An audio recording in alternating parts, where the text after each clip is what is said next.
Greetings and welcome back to the Prime Directive.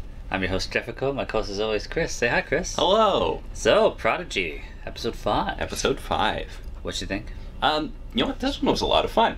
Yeah. There's a lot of cool stuff going on. There's some real good effects, real good animation. My first initial thing was, oh, no creepy Janeway. But I'm like, yeah, that's a kid show. We should probably stop trying to creep out the kids. Yeah. Kind of what we were expecting at some point, where Gwyn and Del would get along. Yeah, it looks like they were almost teasing a little romance, but I don't know if they're doing that in a kid show. Or Their what. heads were awfully close, looking up at the stars. It's romantic. Yeah. I know. Love stories are in everything. I can't believe there are so many stars. See that cluster in the line of stars to the left? It looks like Like a constipation. constellation. Still trying to get off the planet? Yeah. Jankom still, just cementing the fact that he's the smartest guy in the room, with the possible exception of Murf. I'm still not sure what's up with that guy. But dude's like, yeah, we're exploring a new planet. I'm bringing my Enviro suit. It's been the correct decision at every turn. Yeah, I'm sorry, but I ignored that entirely because I'm just like, your Enviro suit didn't stop you from smelling stuff and getting affected by the planet? I kept him nice and warm, though. Yeah, that's true. Yeah. Murder planet.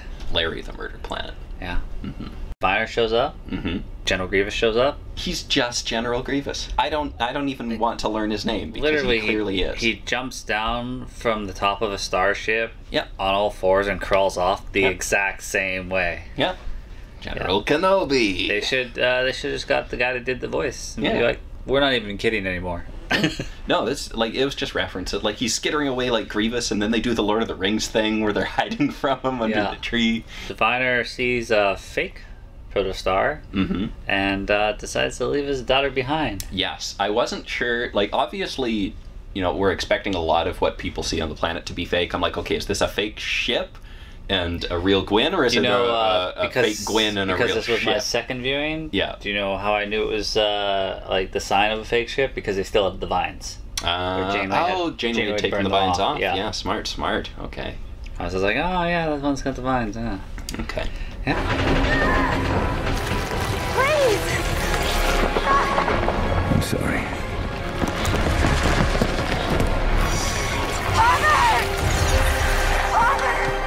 The life lesson for Gwyn. And then Del came back for her.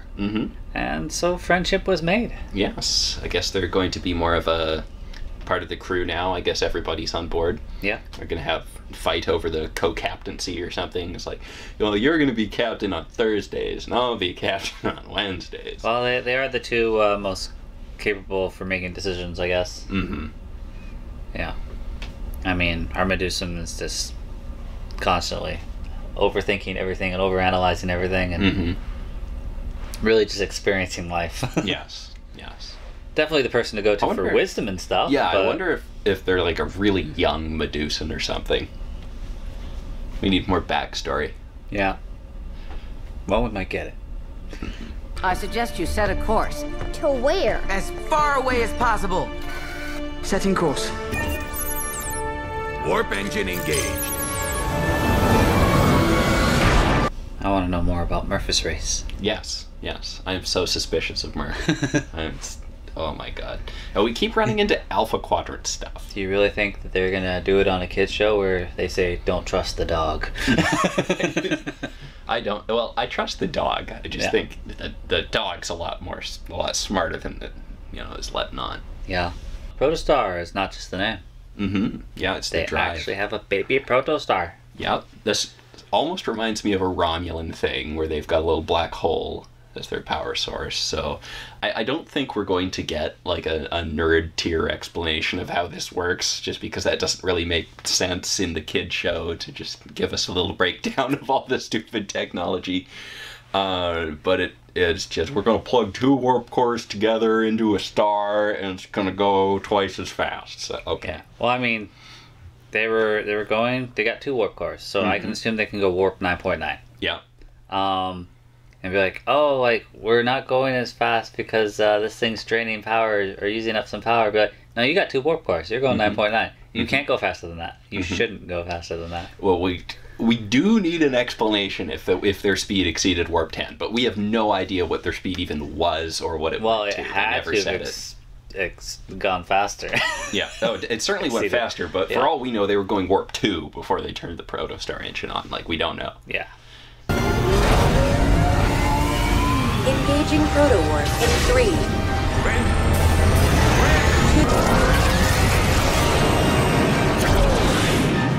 I'm not as impressed with the Diviner ship. It's like, he's gaining on us. How fast are we going? Warp 2. Well, no shit. No shit. My grandma's shuttle can do warp 2. Like, if you go by aerodynamics, the Diviner ship should not be as fast. If you go by what? Aerodynamics in space? Why do you think Voyager has such an arrowhead? Yeah. Oh, okay. Because it matters. And they tried to make it sound like that in Voyager too. Mm-hmm. It matters. Yeah. Yeah. The protostar engine turning on and it moving around, that was cool. Yeah. That looked awesome. I liked that. That was like, they didn't do like nanotech and show you, but that's what like good nanotech would look like. Mm-hmm. Rather than just moving your nacelles around. Mm-hmm. But yeah, no. Small episode. Final thoughts?